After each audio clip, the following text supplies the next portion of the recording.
সম্প্রতি ভারতের সীমান্তবর্তী অরুণাচল প্রদেশের ২৭টি স্থান নিজেদের দাবি করে এককভাবে সেগুলোর নাম প্রকাশ করেছে চীন। শুধু তাই নয়, এসব এলাকাগুলো নিজেদের মানচিত্রেও যুক্ত করেছে দেশটি। আর এমন ঘটনায় তীব্র প্রতিক্রিয়া জানিয়েছে ভারত। দেশটির পররাষ্ট্র মন্ত্রণালয়ের এক বিবৃতিতে বেইজিংয়ের এ প্রচেষ্টাকে অকার্যকর ও হাস্যকর বলে অভিহিত করা হয়েছে। ভারতীয় সংবাদ মাধ্যম ইন্ডিয়া টুডের তথ্য বলছে, গত ১১ এবং ১২ মে ভারতের অরুণাচলের ২৭টি এলাকার নতুন নামকরণ করে সেগুলো প্রকাশ করেছে চীনের সিভিল এভিয়েশন মিনিস্ট্রি।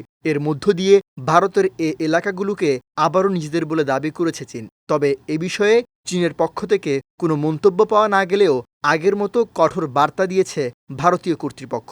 যদিও বরাবরের মতো ভারতের মন্তব্য কর্ণপাত করেনি চীন।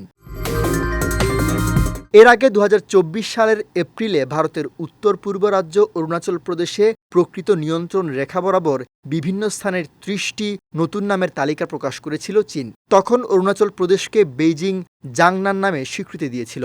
সে সময় চীনের রাষ্ট্রায়ত্ত সংবাদ মাধ্যম গ্লোবাল টাইমস জানিয়েছিল, চীন অরুণাচল প্রদেশের ভৌগোলিক নামের একটি তালিকা প্রকাশ করেছে। এদিকে নিজেদের অভ্যন্তরে চীনের ভূখণ্ড দাবি করার প্রচেষ্টা প্রত্যাখ্যান করেছে ভারত।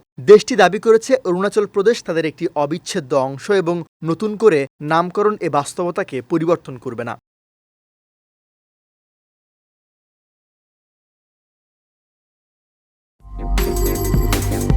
এর আগে ২০১৭ সালে বেইজিং অরুণাচল প্রদেশের ৬টি, ২০২১ সালে ১৫টি এবং ২০২৩ সালে আরও ১১টি স্থানের জন্য নামের প্রাথমিক তালিকা প্রকাশ করেছিল।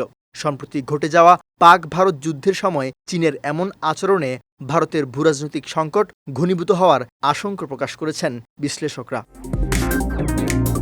সৈয়দ নওশাদ, বিজয় টিভি, নিউজ ডেস্ক।